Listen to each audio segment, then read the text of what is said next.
saya mengalu-alukan dia orang dulu boleh? Boleh. Sila. Baik. Tuan-tuan dan puan, Assalamualaikum warahmatullahi wabarakatuh. Selamat sejahtera, ni hao ma, nalarikia como está, bonjour, kaifa haluk anyong vigets, ladies and gentlemen, sawadika, kutai madai lai dia ni nekap, matilah nakap, masuk pintu, keluar tingkap. Yeah. Aku tahu yang last kali tu. Man, kau tahu kenapa keluar tingkap? Sebab dia Caesar lah. Dia tak boleh keluar Bukan. ikut biasa. Dia kena Bukan. Caesar lah. Bukan? Sebab LHDN ketuk pintu, nak suruh bayar cukai pintu.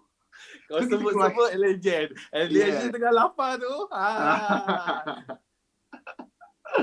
Okey, terbaik. So, hari ni Rizman, kita disatukan di dalam satu kelas webinar yang sama. Okey, untuk kita membentangkan ataupun konsep kelas hari ni, overview. Okay? Dan kita mengharapkan kepada pelajar-pelajar yang join, and kami juga tidak mengharapkan ramai sangat student join hari ni, tu pagi sangat. So Rizman, boleh tak kita cakap yang mana yang join pada pagi ini, inilah kita punya frontliners yang berjaya akan dapat A+. Amin. Macam mana, Man? Amin. Kita doakan semuanya berjaya dalam apa yang mereka kejar. Nak jadi Menteri Kewangan, jadi Menteri Kewangan yang bagus. Nak jadi Menteri pula CEO KWSP, jadi yang brilliant sikit. Dan jadilah apa yang korang nak jadi, insyaAllah. Terbaik. Betul? Okay. So Rizman, jom kita bentangkan dulu semua bab-bab yang ada dulu untuk semua student ekonomi. Boleh Rizman? Boleh. Sila. Tak sabar ni. Yang pertama sekali, kita semua sedar yang dalam ekonomi, dalam... Jap. Ulang lagi sekali, Wadang. Kita semua apa? Kita semua apa tadi yang cakap tu? Kita semua sedar. Lain sikit bunyi dia. Kita tahu sudah negara dilanda COVID-19, kita tahu sudah. Dalam subjek Okey, dalam subjek ekonomi, kita ada dua bahagian saja, Form 4 dan juga Form 5. Okey, saya percaya Sir Rizman, kita punya silibus adalah silibus baru, betul? Betul, baru, fresh. Dan memang dia macam tu. Dia tak sabar sebenarnya. Sebab silibus korang sekarang ni, kalau ikutkan cerita lah, saya dengan Rizman, kalau diberi peluang untuk patah balik masa dan menduduki paper ekonomi korang, kami takkan dapat skor macam korang. Betul. Sebab silibus kami dengan anda berbeza, sebab korang punya silibus, korang punya advance. Kenapa advance, Man? Sebab di dalam first of all Form 4 tu upgrade dengan dimasukkan topik-topik Form 5 ke dalam Form 4. Hampir separuh topik Form 5 dimasukkan dalam Form 4. Kemudian topik Form 5 pula engkau basically sedang belajar jadi menteri kau. Satu benda yang agak tinggi. Dan dimasukkan silibus Form 6, mungkin ada sedikit silibus diploma ke di dalam Form 5. So that is why quite advanced for us. Mula-mula tu agak tercedok, tapi day by day kita tengok dia jadi makin nak belajar pasal ekonomi tu. Macam. Okay, terbaik. Thank you, Sir Rizman. So hari kita akan bentangkan setiap satu bab yang ada. Yang pertama sekali kita ada Form 4. Form 4 ada berapa bab semua sekali? Tolong bagi tahu sebenarnya. Nak tengok korang semua ni dah celik belum? Form 4 ada berapa bab semua sekali? Ada 4. Very good. Okay, 1, 2, 3 and 4. Boleh saya tahu bab yang pertama adalah apa? Iaitu pengenalan kepada ekonomi. Yang kedua, Rizman. Yang kedua apa, Rizman? Yang kedua adalah bab tentang tempat yang ada jual dan beli, iaitu dipanggil sebagai pasaran. Yang ketiga, kita ada wang. Okay, lepas tu kita belajar pasal bank dan juga pendapatan. Okay, dan yang keempat pula adalah bab tentang pengeluaran. Sedap. So untuk Form 4, kita ada 4 bab. Aku nak gelak. Apa dia? Aku nak gelak. Aku cakap sedap. Aduh. Okay, macam tu. Okay. So now, kita masuk kepada Form 5. Tolong bagi tahu sekejap. Form 5 kita ada berapa bab? Rizman. Kalau tak boleh skor juga tak tahu lah, Man. Seminar All Out SPM berdurasi 209 jam yang meliputi setiap topik dalam setiap subjek beserta strategi untuk menjawab each and every single paper yang ada. Bermula 17 Disember, jumpa kami. Yes. Di mana yang pertama kita ada apa? Ekonomi apa? Ekonomi dan kerajaan. Bab yang kedua adalah apa? Malaysia dan juga ekonomi. Secara global. Yeah. Sebagai menteri kau kena tahu juga macam mana nak deal dengan menteri-menteri yang lain di luar negara. Betul? That is what you learn in Step 2. Rizman, betul tak saya cakap walaupun Form 5 ni nampak sikit tapi dalam dia tu agak keras sikit lah. Bukan keras sikit dah. Keras medium. Kasih chance lah, kasih diskaun sikit lah bang. Diskaun sikit. Okay. Boleh layan lagi. Okay, Rizman, kita pas sikit-sikit antara kita dua. Okay. Rizman, you tolong share dulu dekat student kita yang bakal menduduki SPM about bab 1. Brief je. Bab 1 Form 4. Yes, brief je. Okay, adik-adik semua. Adik-adik boleh kita panggil adik-adik ya. Bapak gelis ya adik-adik. Alamak, aku baru 30. Muda lagi. Takkanlah panggil pakcik. Okay, go. Okay, untuk bab 1. Bab 1 basically dia cerita tentang 5 benda kat dalam tu.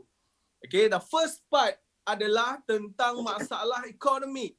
Dekat sini 2 keyword tu you kena mantapkan. 2 keyword tentang maksud ekonomi dan juga faktor-faktor pengeluaran. Itu saya kategorikan sebagai bab subtopik yang pertama ada dalam pengenalan ekonomi.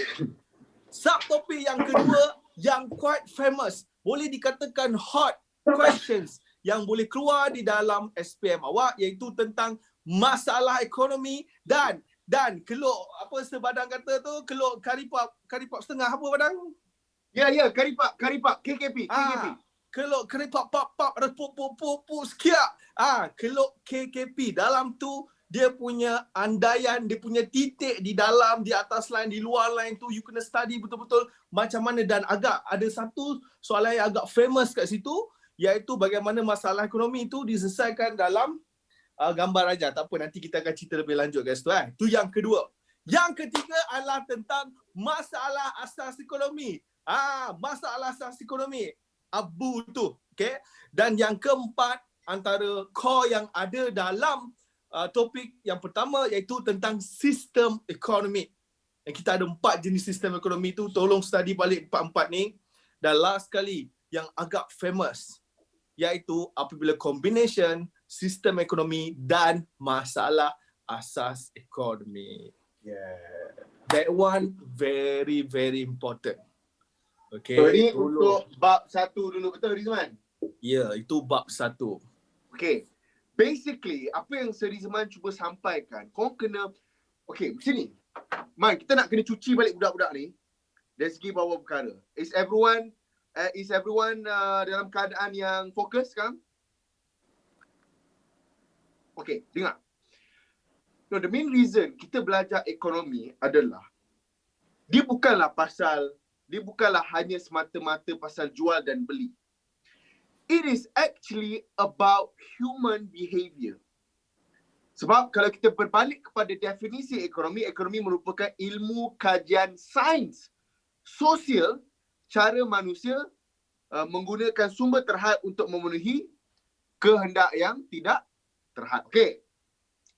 Dan lagi satu, dekat sini kita banyak belajar pasal isi rumah. Okey, kebanyakannya adalah pasal isi rumah. Dan masuk dekat sistem-sistem ekonomi barulah kita masuk kepada konsep apakah sistem yang dilaksanakan oleh kerajaan. Okey, sebagai satu simple saja. Boleh saya tahu, USA mengamalkan sistem ekonomi apa? Cepat. You memang sangat cute. US mengamalkan kapitalis, pasaran bebas ataupun kita panggil laissez-faire. laissez-faire. Okay. Now, bila kita cakap sistem ekonomi USA adalah pasaran bebas ataupun kapitalis, betul tak sistem yang dilaksanakan oleh kerajaan, okay, dia menggambarkan pemikiran rakyat? Betul? Definitely. Kita bagi satu contoh yang mudah. Betul tak saya cakap kebanyakan daripada brand-brand yang outstanding is from USA? Contoh, kita ambil Apple, kita ambil Tesla. Okay? Even team gaming pun daripada US Power. Contoh EG ke, OG ke, Secret ke. So ini membuktikan sistem yang diamalkan oleh kerajaan USA melambangkan pemikiran rakyat yang bebas. Betul, Rizman? Betul. Bila mereka bebas untuk bersaing, maka dekat situ kualiti barang tu pun pop. Yes. Okay. Tapi ada kesan buruknya juga. Betul. Okay. Sama lah kita tengok Korea Utara, even Malaysia sekalipun. Okay. Kita ambil negara Arab Saudi. So, apa yang diimplement oleh kerajaan ni melambangkan pemikiran kita. Kalau kau nak tahu US betapa bebas ya, waktu kerajaan umumkan PKP ataupun MCO, Movement Control Order kat US, rakyat dia mogok tau. Tak nak duduk rumah. Itu problem. Yes. Itu problem. Betul, Rizman. Itu problem. Okay, terbaik. Okay, now next. Rizman, boleh saya proceed bab 2, pasaran? Boleh. Tapi tambah sikit. Bagaimana dengan kalau yang negara-negara pasaran, negara-negara yang perancangan pusat, yang mana the government are in control almost 100%. Yes. Betul. Memang dia orang dikontrol, maka persaingan tu tak berapa bebas, maka innovation tu agak kurang sedikit. Limited. Tapi dari segi nak kontrol masalah, dia orang TikTok. Government cakap duduk rumah, semua duduk rumah dekat China. Okay, dekat North Korea, kau keluar ada COVID dia tembak terus. Okay, so bila mereka ada in power, dia orang tiada kebebasan dalam bersaing dan sebagainya, maka dekat situ kebaikan ada dari segi buat keputusan dengan laju apa semua, dan juga of course ada dia punya keburukan juga. Terbaik. Betul. Okay.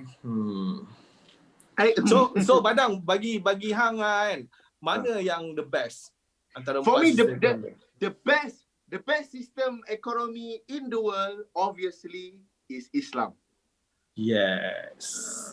Islam. Definitely. Hopefully kita semua sempatlah bersama lah. Ini bukan statement bias Ini bukan statement bias in term of a religion, tapi kalau kita tengok based on history memang implementation of Islamic system in a certain country, okay, memberi impak yang besar dalam tamadun. Kau sendiri belajar sejarah and you know how. Okay, zaman khalifah lah, okay, even kita ambil contoh sekarang Brunei, okay. So that's the concept. Okay, terbaik. So now kita move kepada bab 2. Okay. Bab 2. Tajuk dia adalah pasaran. Saya pisah benda ni sebenarnya 2 je. Dalam ni kita belajar 2 benda saja, iaitu cerita pasal beli, cerita pasal jual. Dah. Ini benar atau fitnah? Benar. Ini benar. Ada cerita pasal negotiation. Jual beli tu je. Beli jual. Cumanya beli kita panggil sebagai permintaan, jual kita panggil sebagai penawaran. Yes. Okay. So lepas, okay. First you have to remember one thing, okay? Why does people buy and sell? Because kita ada nafsu. Okay? Dan kita manusia, satu je dalam ekonomi yang tak diajar adalah sifat bersyukur. Okay? Betul. Ni lecture ekonomi Badang bagi tahu dulu. The only things that economy didn't teach us is being grateful. Okay? Sebab manusia ni ada sifat tamak. Rizman, I believe you ada sifat tamak. Ada. Me also have. Korang lagi, kau nak A tamak.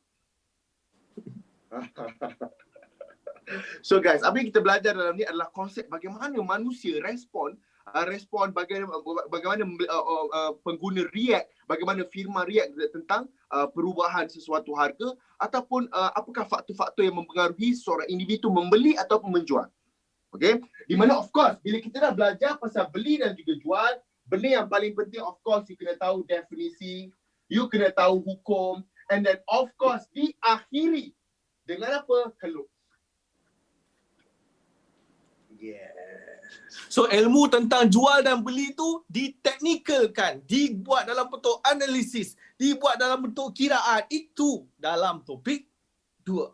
Yeah. Okay. Di mana dekat sini jugalah you akan belajar pasal keanjalan lah. Okay. Lepas tu you akan belajar keseimbangan pasaran. So ini adalah untuk bab 2 tingkatan 4. Okay. Untuk student-student yang tengah menunggu about format and schema, lepas habis kita go through baru kita bincang. Boleh? Betul. Terbaik. Okay. Rizman, please help our student about bab 3 wang, bank dan pendapatan. Kita pecah-pecah pun tak apa. Okey. Kau nak pegang mana? Okey, bahagian wang dulu. Wang dulu, boleh? Okey, dalam bahagian wang basically ada 4 benda yang you kena tahu. Yang pertama, maksud dan juga jenis wang tu sendiri. Okay. Okey, sorry, 3 je. Maksud dan jenis wang tu. Yang kedua adalah tentang ciri-ciri. Ciri ni basically apa yang kita nampak, apa yang kita boleh lihat, apa yang kita boleh pegang, apa yang kita boleh describe that thing. Itu ciri tentang wang. Last kali, apakah function benda ni? Iaitu dia panggil sebagai fungsi wang. Okay, dan basically dia adalah tentang teori saja untuk bahagian wang. Terima kasih, Rizman. Guys, saya segan. Saya kadang-kadang segan dengan student-student saya.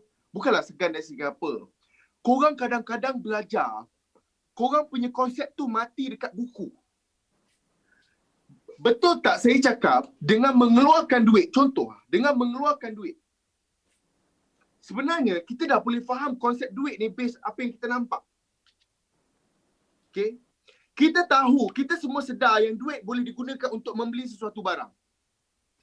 Logik lah. Kau ada duit, kau boleh beli barang. Itu definisi wang. Okay? Okay, wang merupakan benda atau komoditi yang diterima umum sebagai perantaraan pertukaran. Itu maksud saya Rizman tadi.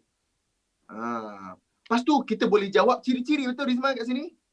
Betul. Tentang apa yang kita nampak tentang ciri-ciri wang tu. Apa yang kita nampak dia? Ni duit ni daripada tahun bila entah tak tahu. Ya, tahan lama. Okay, nilai dia RM10. Tak adanya malam ni aku simpan tidur, esok dia jadi pudar, dia jadi RM5. Okay. Lepas tu kita tahu dia adalah wang kertas, jenis-jenis wang. Ya. Okay, lepas tu kita ada wang apa man? Wang shilling, betul? Wang logam. Betul.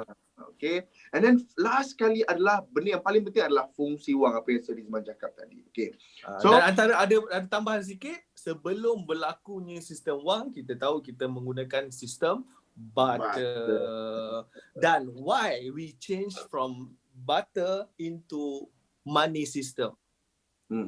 Of course, sebab nak mengatasi masalah dalam sistem barter tu. Maka masalah yang ada dalam sistem barter tu dijadikan sebagai ciri-ciri wang. So, ciri-ciri wang tu awak terbalikkan boleh juga dijadikan sebagai jawapan kepada masalah yang berlaku dalam sistem barter. Yes, betul. True. Okay, terbaik. Thank you. So now, kita masuk terus kepada bahagian bank. Saya, Rizman, kita cakap macam ni je lah. Ya. Okay. Jangan ambil 100%, tapi saya dengan Rizman percaya dalam bab bank ni, benda yang paling penting bagi kami adalah 2 bank sahaja. Seminar All Out SPM berdurasi 209 jam yang meliputi setiap topik dalam setiap subjek beserta strategi untuk menjawab each and every single paper yang ada. Bermula 17 Disember, jumpa kami. The biggest bank among all bank, Bank Islam, Maybank, Holion Bank, Bengong lah apa semua, paling power sekali adalah bank pusat. Dan saya percaya dalam ni 2 benda je kena belajar, iaitu apa? Ciri-ciri dan juga fungsi. Tutup kes. Okay? Okay, Sir Rizman, first, kerja bank pusat adalah cetak duit, betul Rizman? Mengeluarkan mata wang. Okay, mengeluarkan mata wang. Lagi apa, Sir Rizman? Mengeluarkan mata wang lagi. Jadi juru bank kepada bank perdagangan. Perdagangan, juru bank kepada kerajaan. Lepas tu dia menstabilkan, okay, menstabilkan ekonomi dan juga mengawal penawaran mata wang. Okay, so jaga on that part. Lepas tu of course lah, bank yang kedua, anak bank pusat tidak lain dan tidak bukan, iaitu kita ada bank perdagangan. Okay, Rizman, kita semua dah tahu bank perdagangan, benda-benda yang selalu keluar mesti ada at least 3 lah. Tak dia tanya simpanan, lepas tu apa Man? Lawan kepada simpanan, function kedua bagi semua bank pinjaman atau pembiayaan. Oh, nasib baik Rizman bagi tahu. Simpan, pinjam dan juga pembayaran. Yang ni penting. Saya ulang sekali lagi, benda yang sangat penting kat sini adalah of course lah, yang pertama kita kena tahu adalah apakah dia punya aktiviti simpanan dia, lepas tu pinjaman dia, dan last sekali adalah pembayaran. And then of course skim perbankan Islam juga dipentingkan. Oh, lagi satu, Sir Rizman cakap benda yang sangat penting. Kebanyakan daripada student, kalau kami tanya, contoh Rizman, sebut satu nama student. Ariana Rose. Okay, Ariana Rose. Man, kita tengah lepak kat pasar malam, tengah gerak pasar malam. Man, pasar malam bukan club man, pasar malam. Aku tengah jalan lah cari air temu. Tiba-tiba kita ternampak dia. Dia tengah beli yang kebab. Dia tak perasan kita. Kita pun tepuk bahu dia pusing belakang. Oi, sir. Kita terus tanya. Okay, apakah 2 aktiviti yang dilakukan bank? Ramai student tak boleh jawab tau. Bank, okay, Rizman pernah ajar saya. Dia cakap kat saya, Badang, you nak ajar bank kena ingat satu konsep ni je. Takkan bergelarlah bank itu sebuah bank sekiranya dia tidak menjalankan 2 benda. Simpan dan pinjam. Benda ni saya ingat sampai mati. Terima kasih Rizman. Okay.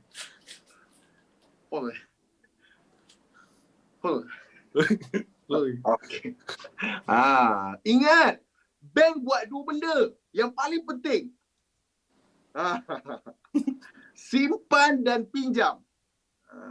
Okay. That is how you start to learn about bank. Yeah. The main function of bank, tu je. Kalau tak ada 2 function ni, bukan bank.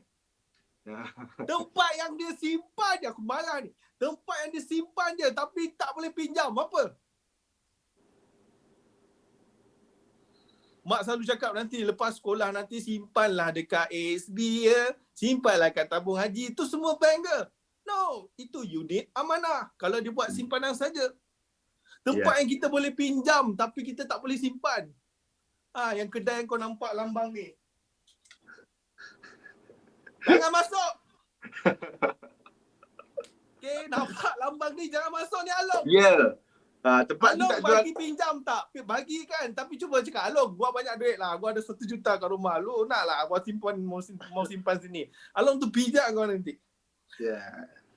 Okay, Betul. sebab dia hanya provide pinjaman saja. Bila digabungkan pinjam dan simpanan, maka itu baru dipanggil sebagai bank. Very good. Yeah, okay. Ingat pegang betul-betul konsep Sir Rizman tu. Okay. Very good. So now, settle dekat sini. Okay, last kali. Rizman, explain sikit pasal pendapatan. Apa yang dia kena tahu? Okay, part tentang pendapatan boleh guna ataupun tentang pendapatan ni basically kita tahu kita boleh dapat duit daripada mana. Sumber kita ada 2, iaitu tentang pendapatan yang akan dikenakan cukai dipanggil produktif dan lagi satu pendapatan yang tak dikenakan cukai dipanggil tak produktif. Awak semua ada duit, betul? Duit daripada mana? Kau pergi kerja ke? Tak, iaitu mak bagi ataupun simpanan ke apa, itu adalah yang tak produktif contohnya. Tak apa, nanti kita akan belajar dalam seminar lah benda-benda tu.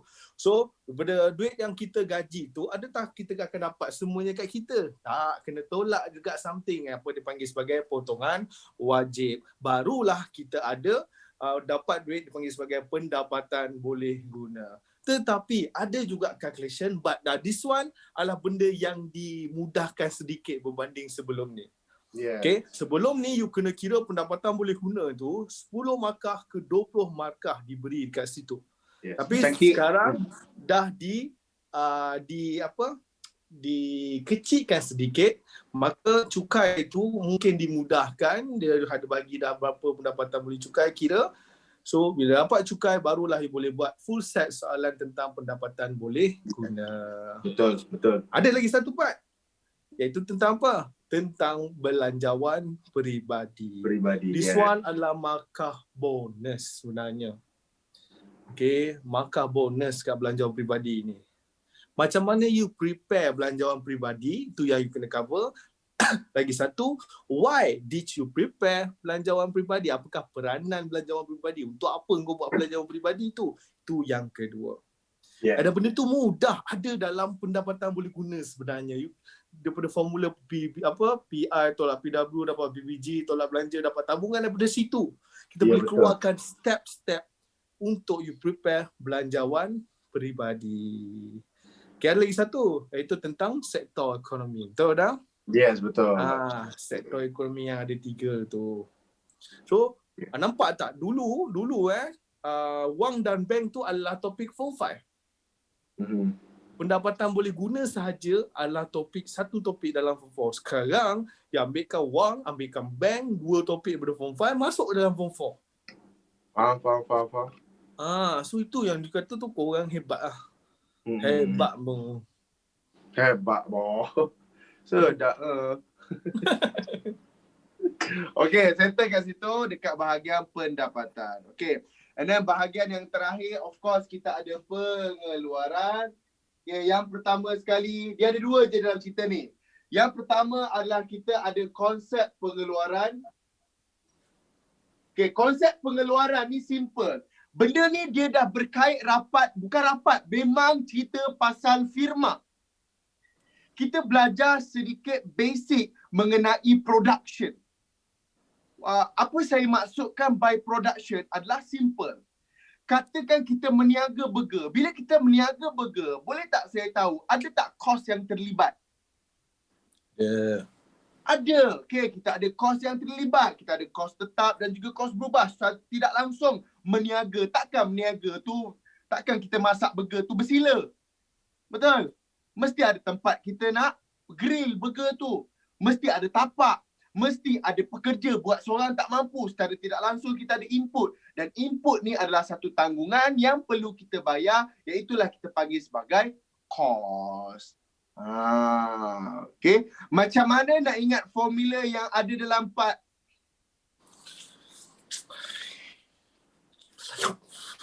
Okay, macam ni lah. Saya cakap macam ni lah. Saya dengan Seri Sebang kalau ajar bab 4 ni, formula untuk kira dia, kalau ikutkan kiraan ada 5. Okay. Tapi sebenarnya, kalau ikutkan ada 2 je formula. Betul. 5 formula, kita potong, kita boleh, dengan 2 ni, kita boleh hafal 5. Student kita orang tahu lah.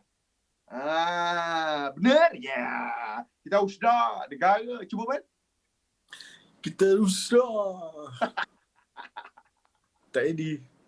Tak agak kan? Okay, buat terbaik. Macam lain pula. Okay. So now, settle dekat sini. Lepas tu last kali kita akan belajar mengenai productivity. Productivity dan juga externality. Saya nak tegur sikit pasal externality. Saya tak tahu kenapa. Kita borak pasal productivity. Of course, in life, as a person or a company or a government, kita akan tengok level of productivity. Okay, kenapakah seseorang itu gembira? Kenapakah seseorang itu sihat? Why does he become productive? Ada faktor-faktor yang kita kena belajar. Contohnya adalah kenapa pengeluaran punya productivity meningkat? Sumber manusia, bahan mentah, teknologi. Okay? So benda-benda macam tu menyebabkan bisnes produktif.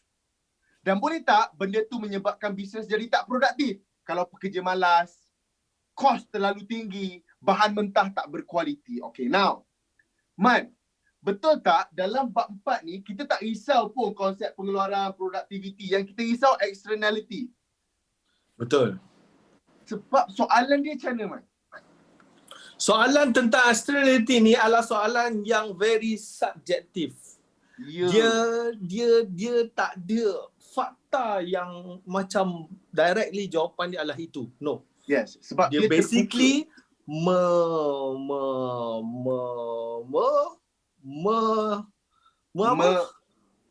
melesetkan otak. Dia memerahkan otak awak semua. Tapi sebenarnya soalan tu mudah bagi siapa yang pandai menggoreng lah. Kan?